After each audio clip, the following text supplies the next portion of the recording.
오늘날 우리 사는 이 시대를 탈권위 시대라고 합니다.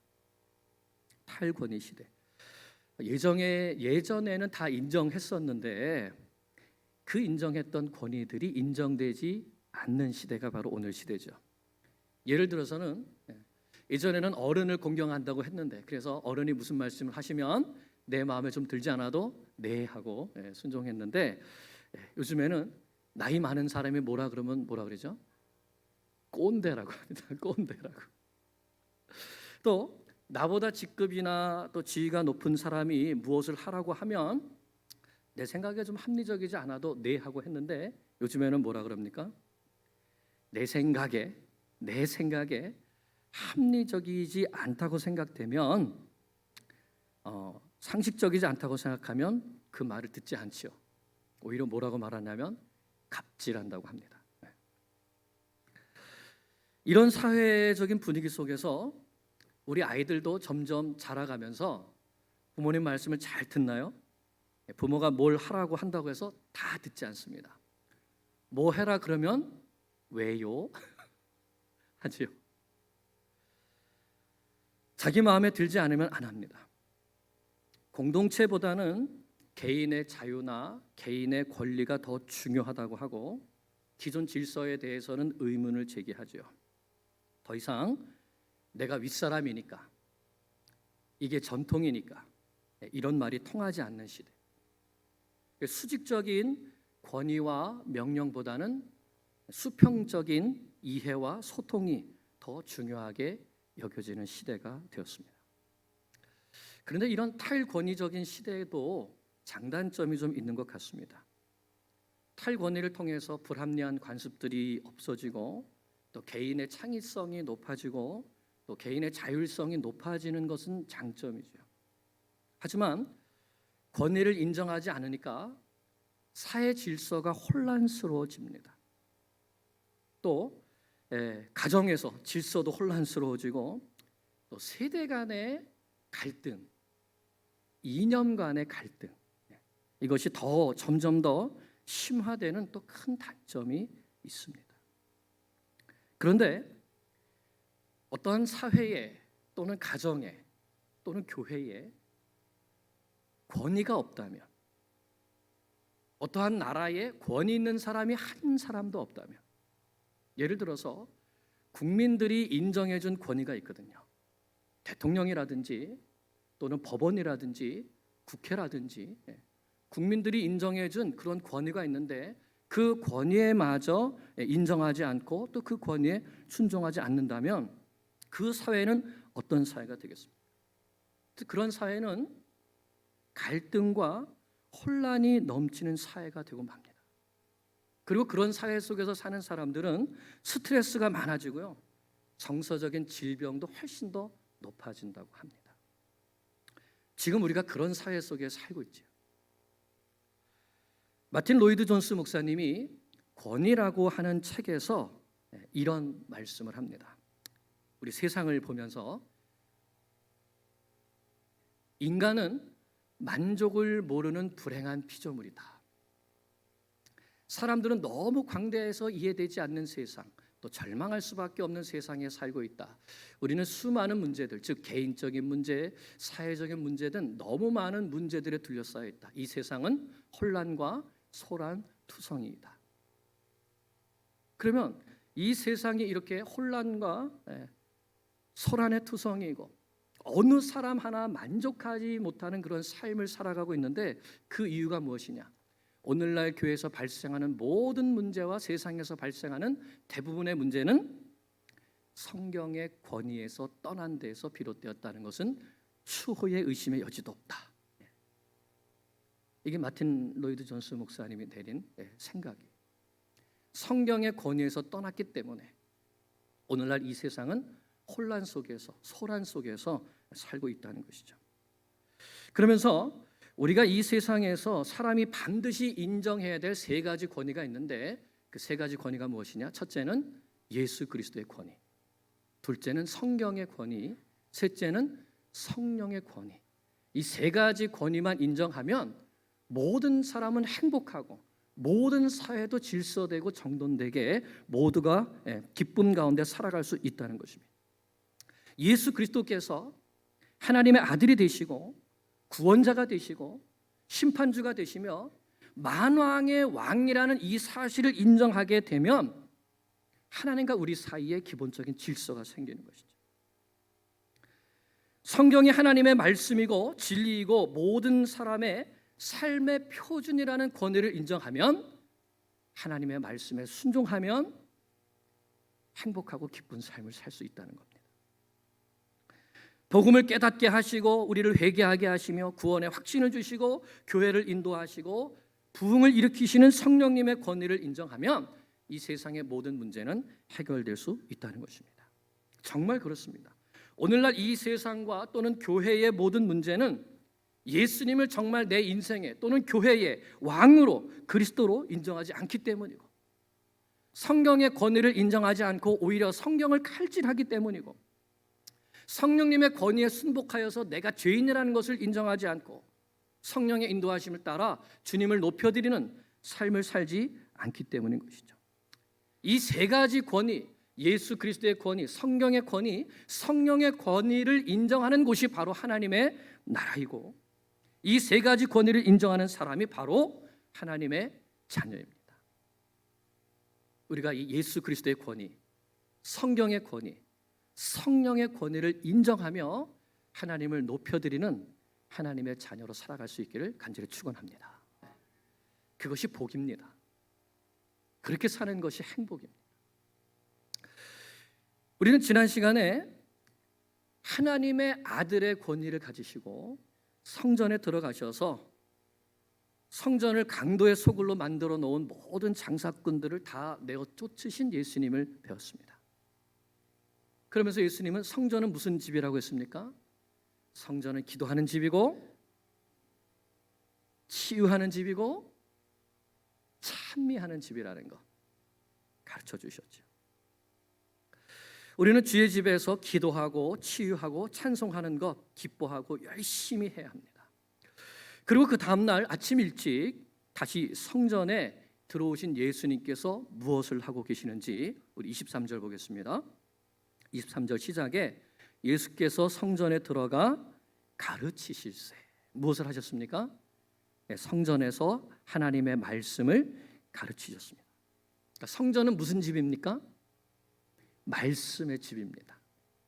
기도의 집, 치유의 집, 찬미의 집, 그리고 말씀의 집입니다. 하나님의 말씀이 선포되어지고 말씀이 가르쳐지고 그 말씀이 심령 속에 새겨지고 그리고 그 말씀에서 순종하기를 결단하고 순종하는 삶이 나타나는 바로 그곳이 성전인 것이죠. 그래서 우리는 예수님께서 중요하게 여기시고 하신 일이 무엇인가를 분명히 알고 따라해야 합니다. 여러분, 예수님의 3대 사역을 우리가 뭐라고 하죠? 천국 복음을 전파하시고 하나님의 말씀을 가르치시고 모든 병든 것과 약한 것을 고치시는 사역을 하셨습니다. 그리고 또 한 가지 예수님께서 심혈을 기울여서 하신 사역이 있는데 바로 제자 삼는 사역이십니다. 제자들에게 말씀을 가르치시고 본을 보여주시고 그래서 제자들이 예수님을 증거하고 예수님을 닮은 삶을 살아내는, 서로 사랑하는 삶을 살아내는 제자들로 키우시는 사역을 아주 중요하게 여기시고 열심히 하셨습니다. 이처럼 예수님께서 가르치시는 말씀 사역을 열심히 하셨을 때 여러분, 우리가 마태복음 5장, 6장, 7장에는 산상수훈의 말씀을 예수님께서 하셨을 때 그 말씀을 다 듣고 사람들이 뭐라고 반응했죠? 야, 이 예수님의 말씀은 가르침은 다르다. 권위 있는 자의 가르침 같다. 서기관들과 같지 않다. 이렇게 고백했었죠. 그것이 바로 예수님의 권위입니다. 말씀의 권위이고 하나님의 아들로서의 권위인 것이죠. 그러니까 예수님의 권위를 인정한다면 우리는 예수님의 말씀의 권위도 인정해야 되고 예수님께서 행하시는 모든 일에 대해서도 그 권위를 인정해야 되는 것이죠. 자, 그런데 그렇지 않은 사람들이 있었습니다. 예수님의 권위를 도무지 인정하지 않는 사람들, 바로 대제사장들과 백성들의 장로들이었습니다. 예수님께서 아침 일찍 성전에 오셔서 하나님의 말씀을 가르치고 계실 때 그들이 예수님 앞에 나와서 이런 질문을 합니다. 23절, 내가 무슨 권위로 이런 일을 하느냐? 또 누가 이 권위를 주었느냐? 그들은 예수님께서 권위를 가지시고 성전에 오셔서 성전을 청결하신 사건, 그리고 아침 일찍부터 오셔서 백성들에게 말씀을 가르치는 것, 이것을 보면서 못마땅한 겁니다. 갑자기 성전에 들어와서는 자기들이 애지중지하는 장사판을 다 둘러 엎으셨습니다. 갑자기 성전에 들어와서는 또 백성들을 가르치고 있는 그 모습이 영 못마땅했죠. 그래서 자기들의 대표자들을 보내서 당신 도대체 무슨 권위로 성전을 난장판으로 만들어 놓는 이 일을 하느냐? 또 누가 당신에게 성전에서 가르칠 수 있는 권위를 줬느냐? 대답해 보라는 겁니다. 여기서 권위란 힘, 권세, 능력, 권리 이런 것을 말하는 겁니다. 그 당시에 예루살렘 성전에서 일어나는 모든 일에 대한 권세와 권리는 대제사장들과 또 장로들로 구성된 산헤드린 공의회라고 하는 70명으로 조직된 이 최고의 의결 기관이 그 모든 권위를 가지고 있었습니다. 그런데 그 권위를 누구에게 위임받았느냐? 로마로부터 위임받았습니다. 그래서 로마 정부가 이스라엘에 있는 예루살렘 안에서 일어나는 모든 일들은 산헤드린 공의회에 위임한다 했습니다. 그 권위와 그 권세를 가지고 산헤드린 공의회가, 특별히 대제사장들이 성전에 일어나는 모든 이 장사판과 이런 일들을 관리하고 있었거든요. 자, 그런데 갑자기 예수라는 사람이 나타나서 자기들이 하던 일을 다 엎어버리고, 게다가 이렇게 성전에 올라와서 자기들의 허락도 없이 말씀을 가르치고 있으니 도대체 당신 무슨 권위로 이런 일을 하느냐? 누가 이런 권리, 권세를 줬느냐? 쉽게 말하면 당신 누군데 허락도 없이 성전에 들어와서 행패냐? 이렇게 지금 말하고 있는 겁니다. 그런데 여러분, 예수님은 로마 정부로부터 권세를 위임받으신 적도 없고 더군다나 산헤드린 공의회로부터 또 이 권위를 위임받은 일도 없으십니다. 그러면 예수님은 누구의 권위로 일하시는 겁니까? 아버지의 권위이고 아버지의 아들 된 자기 자신의 권위이죠. 하나님의 아들의 권위입니다. 그런데 예수님께서 이것을 말하면 내가 하나님이기 때문에 나의 성전에 나의 권위로 내가 이 일을 한다라고 말하면 그들이 어떻게 하겠습니까? 그렇습니다. 지금 아직 예수님이 십자가에서 돌아가실 때가 아니잖아요. 성전 모독죄가 되는 것이죠. 또 신성 모독죄가 되는 것이죠. 그래서 예수님께 이런 질문을 하고 예수님의 입을 지키는 겁니다. 무슨 말을 하든지 그 입에서 나오는 말을 꼬투리 잡아가지고 예수님을 죽이고 싶은 것이죠. 예수님의 권위가 자기들이 관리하는 성전에 들어오는 것이 너무 싫었기 때문입니다. 여러분, 오늘 우리는 어떻습니까? 예수님의 권위가, 예수님의 말씀의 권위가 내 삶 속에, 내 마음의 성전에 들어오는 것을 기뻐하고 즐거워하고 반갑게 받아들이고 있습니까? 네. 아니면 꺼려하고 있습니까? 꺼림직해 하고 있습니까?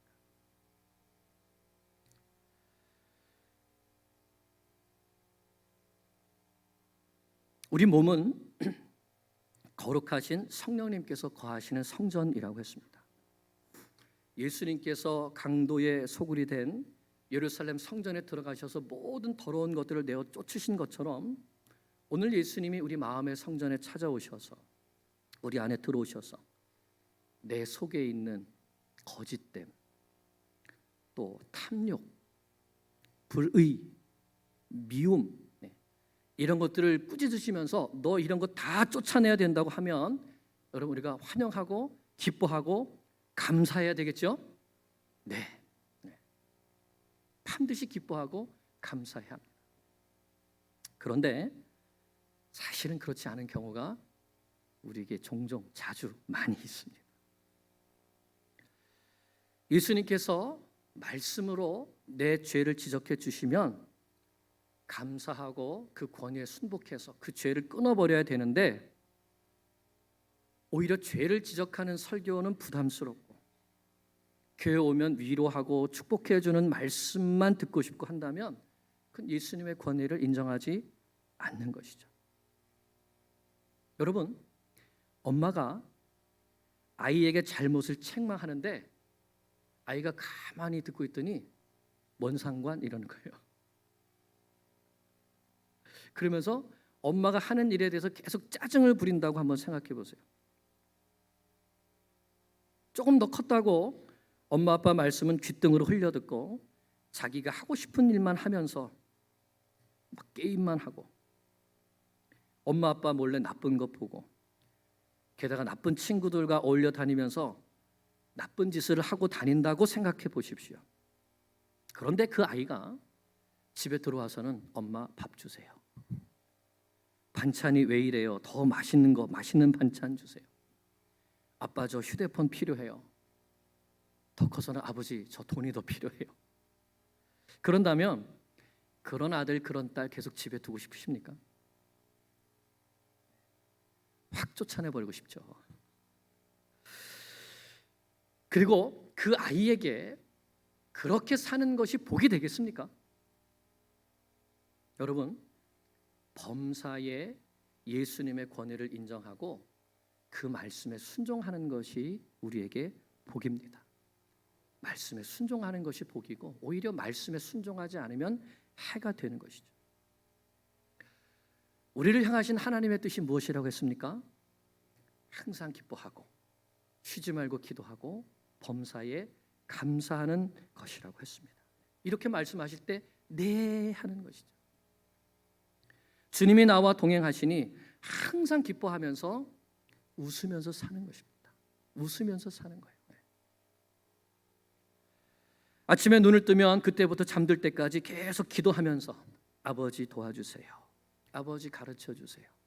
아버지 지혜 주세요. 아버지 힘 주세요. 이렇게 사는 것이 복이라는 겁니다. 범사에 감사하라 하시니 어떤 어려운 일을 만나도 제일 먼저 감사부터 하는 것입니다. 아버지 감사합니다.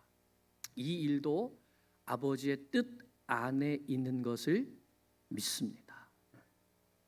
아버지께서 선으로 바꿔주실 것을 믿습니다 하는 것이죠. 데살로니가전서 5장을 보면 이렇게 말씀합니다. 마음이 약한 자들을 격려하고 힘이 없는 자들을 붙들어주며 모든 사람에게 오래 참으라. 네 하고 약하고 힘없는 사람들을 도와주면서 화날 일이 있어도 오래 참는 것이 복입니다. 누구에게든지 악으로 악을 갚지 말게 하고 모든 사람에게 항상 선을 따르라. 네 하고 누가 나에게 악을 행해도 나는 선으로 갚아주는 것이 복이죠. 범사에 헤아려 좋은 것을 취하고 악은 어떤 모양이라도 버려라 하시니까 네 하고 모든 일에 무엇이든지 무엇이 하나님께서 기뻐하시는 선한 일인가를 생각하면서 하나님께서 기뻐하실 일을 하고 악한 것은 생각도 하지 않는 것이 복입니다. 예수님의 권위, 말씀의 권위에 순종하여서 내 속에 있는 악한 것들을 끄집어내고 주님이 기뻐하시는 선한 것들로 사랑으로 순종으로 채워가는 삶이 바로 복인 것이죠. 그런데 백성들의 지도자라는 사람들이 그런 삶을 살기는커녕 하나님의 성전을 관리하는 책임을 맡았다는 사람들이 오히려 성전에서 장사판을 벌이고 이것을 책망하는 예수님을 멸시하고 그 권위를 인정하지 않는 것입니다. 오히려 예수님께 도발하면서 당신이 무슨 권위로 우리가 관리하는 이 성전에 들어와서 행패냐? 내가 내 인생 내 마음대로 살겠다는데 왜 그러세요? 한다는 것입니다. 우리가 이런 종교인들이 되지 않기를 기도합니다. 범사에 예수님의 권위를 인정하고 그 말씀에 순종함으로 주께로부터 진정한 복을 받아 누리는 하나님의 자녀로 살아가기를 간절히 기도합니다. 이렇게 공회원들이 당신이 무슨 권위로 이런 일을 하느냐라고 물었을 때 예수님께서 대답하시죠. 예수님의 대답이 무엇입니까? 대답하지 않는 것이 대답이었습니다. 24절부터 보면 오히려 반문을 하십니다. 예수께서 대답하시되 나도 한 말을 너에게 물으리니 너희가 대답하면 나도 무슨 권위로 이런 일을 하는지 이르리라. 요한의 세례가 어디로부터 왔느냐? 하늘로부터냐? 사람으로부터냐? 나도 하나만 물어보자. 너희가 이것 대답해 주면 나도 대답해 줄게 하시면서 세례 요한이 무슨 권위로 세례를 베풀었는지, 하늘로부터 온 권위인지 아니면 사람으로부터 나온 권위인지 너희가 한번 대답해 보라는 것입니다. 여기서 하늘은 하나님에 대한 완곡한 표현이죠. 유대인들이 하나님의 이름을 부르는 것을 꺼려했기 때문에 하늘이라고 예수님도 표현해 주신 거예요. 그러니까 세례 요한이 회개의 세례를 베풀어 준 것이 하나님께서 주신 권세로 그렇게 한 것이냐 아니면 그냥 자기 자신이 임의로 한 것이냐 대답해 보라는 겁니다. 그러니까 뭐라고 대답하죠? 모른다고 대답합니다. 모른다. 우리는 모르겠습니다. 그런데 정말 몰라서 그런 겁니까? 아니에요. 속에 꿍꿍이가 있는 거죠. 25절부터 보면 그들이 서로 의논하여 이르되 만일 하늘로부터라 하면 어찌하여 그를 믿지 아니하였느냐 자기들이 책망받을 것이고 만일 사람으로부터라고 하면 모든 사람들이 요한을 선지자로 여기고 있으니 백성이 무섭다 하여 예수께 대답하여 이르되 우리가 알지 못하노라 합니다. 그러니까 그들은 세례 요한을 선지자로 인정했습니까? 인정하지 않았습니다. 마태복음 3장에 보면 세례 요한이 세례를 줄 때에 서기관과 바리새인들이 나오죠. 근데 그들에게 세례 요한이 뭐라고 말하냐면 이 독사의 자식들아 하면서 너희가 회개에 합당한 열매를 맺지 아니하면 도끼가 이미 나무 뿌리에 놓여 있으니 찍어서 불에 던져 불사람을 받을 것이라고 책망하죠. 그들의 완악함을 책망하면서 내 뒤에 오시는 이가 있으니 능력 많으신 이가 있으니 그는 나는 물로 세례를 주지만 그는 불과 성령으로 세례를 베풀 것이다 하면서 세례 요한이 예수님의 권위, 뒤에 오실 분의 권위를 인정했거든요. 그러니까 세례 요한을 그 권위를 인정한다면 그의 말의 권위도 인정해야 되고 예수님의 권위도 인정해야 되는 겁니다. 그럴 수가 없는 것이죠. 하늘로부터 왔다고는 말할 수가 없는 겁니다. 그리고 반대로 그러면 사람에게서부터 왔다고 하면은 백성들은 다 아니라고 생각하고 있거든요. 세례 요한은 하나님이 보내신 선지자라고 믿고 있거든요. 그런데 세례 요한은 자기가 하나님께로부터 받은 권세도 없이 그냥 자기 좋아서 그 일을 한 거다라고 하면 백성들에게 미움을 받고 백성들이 자기들의 권위를 인정하지 않게 될 것이죠. 그렇기 때문에 그것이 두려워서 모른다라고 한 겁니다. 그들은 진실하지 못했습니다. 자기 자신에게 진실하지 못한 사람은 다른 사람에게도 진실할 수가 없습니다. 그런 사람은 늘 거짓 속에서 살아가게 됩니다. 그럼 여러분, 누가 거짓의 아비입니까? 사탄이 거짓의 아비죠. 내 속에 거짓이 들어오기 시작하면 우리는 결국 사탄의 노예가 되어서 사탄이 하는 일이 무엇입니까? 속이고 빼앗고 죽이는 일. 그 일을 아무렇지도 않게 해나갈 수밖에 없는 것이죠. 그러다가 지옥불에 떨어지는 것입니다. 우리는 하나님 앞에 진실해야 됩니다. 그 누구도 하나님을 속일 수가 없습니다. 하나님 앞에 우리가 진실할 때 우리는 사람 앞에서도 진실할 수 있고 내 자신에 대해서, 내 삶에 대해서도 진실할 수 있습니다. 때로는 우리가 내 자신이 나를 속입니다.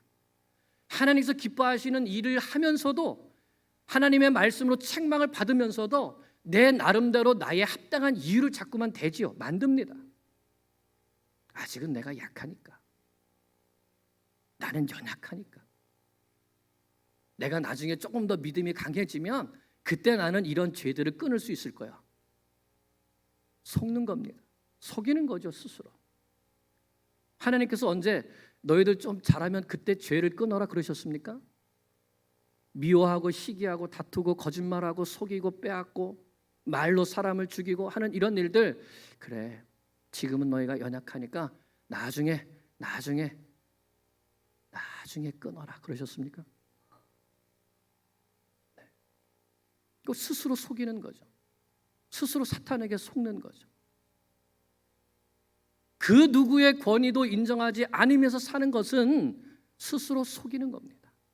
그리고 스스로 속이는 사람은 그 마음속에서 거짓되고 악한 것이 떠날 수가 없습니다.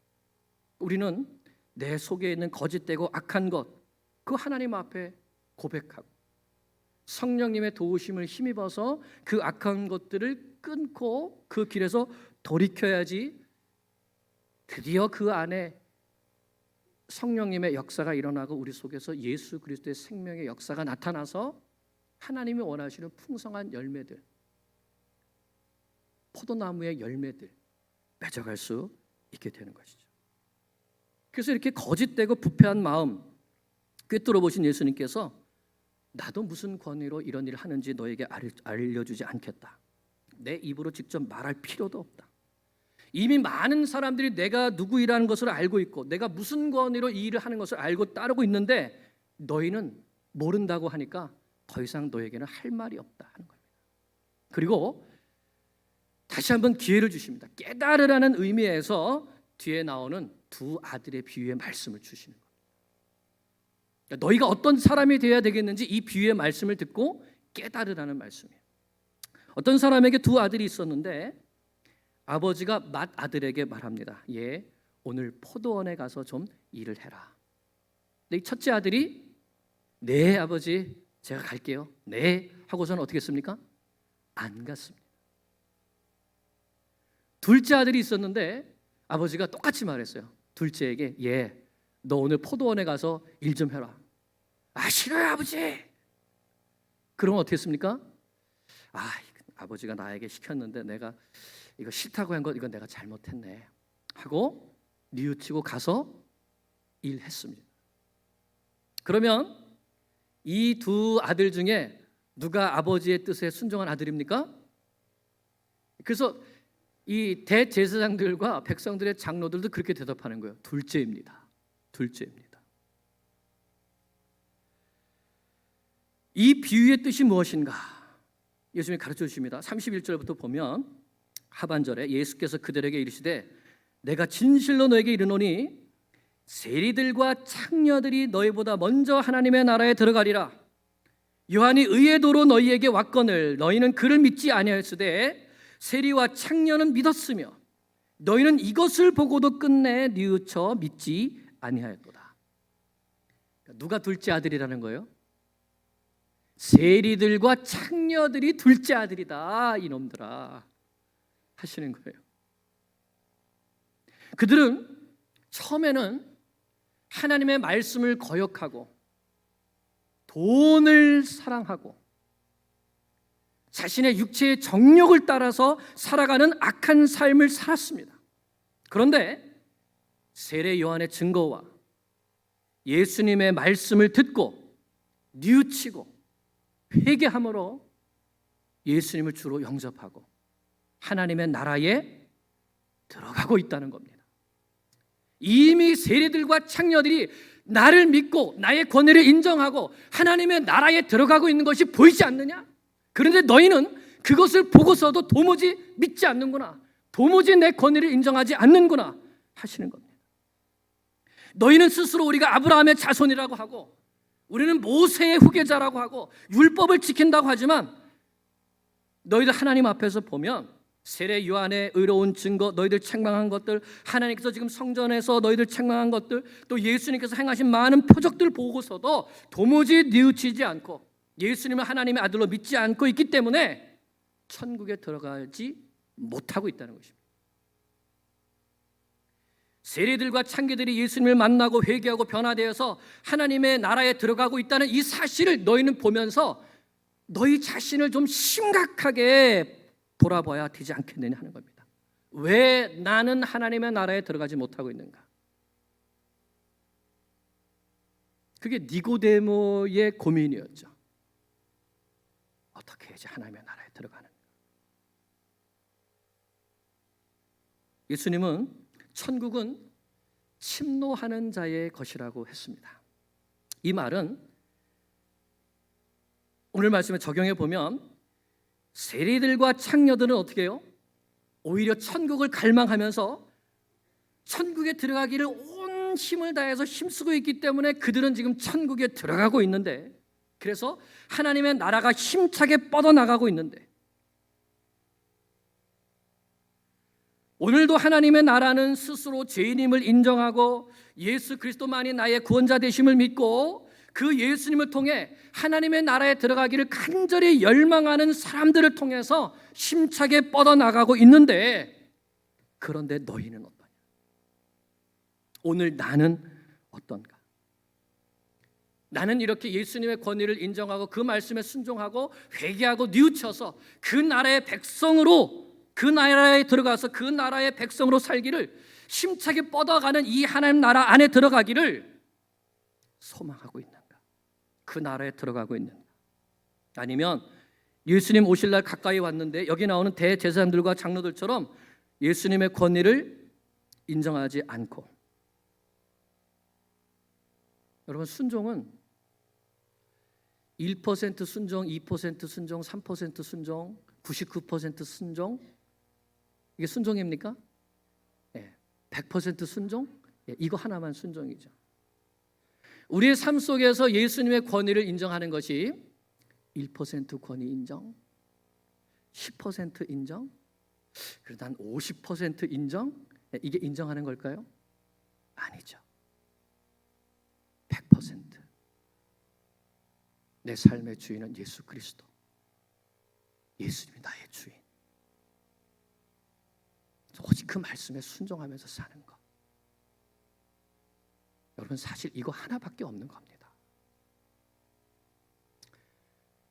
내가 내 인생에서 하나님, 여기까지는 제가 하나님 말씀 듣는데요, 요건 아직, 아시죠? 제 인생에 저도 그 할 일이 있는 거 아시잖아요. 요건 좀 제가 남겨놓고 싶은데 요것만 좀 봐주세요. 그런 거 없다는 겁니다. 그런 삶은 하나님 나라에 들어가고 있지 않다는 것이죠. 여러분, 우리 삶 속에 예수님의 권위를 인정하고 있습니까? 이 세상의 모든 권위들이 허물어져가는 이 세대 속에서 나는 예수님의 권위를 인정하고 예수님을 나의 주로, 내 삶의 주인으로 모시고 그 말씀에 전적으로 순종하며, 예수님께서 이거 안 되지? 네. 이것도 버려야지? 네. 이젠 이렇게 살아야지? 네.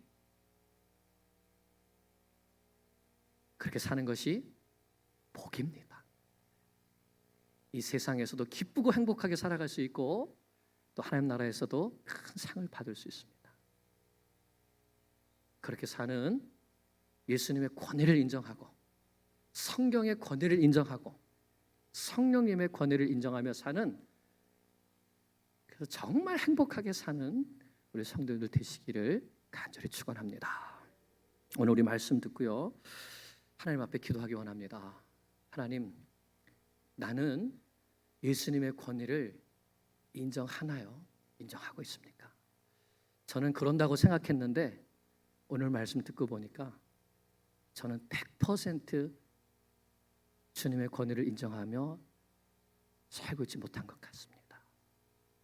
그 부분이 어떤 부분인지 여러분 기도하시고 또 회개의 열매를 맺으시고 이제는 전적으로 내 인생을 주님 앞에 맡겨드리며 주님이 원하시는 대로, 뜻하시는 대로 살아갈 수 있게 해달라고 우리 함께 기도드리면 좋겠습니다. 함께 기도드리겠습니다.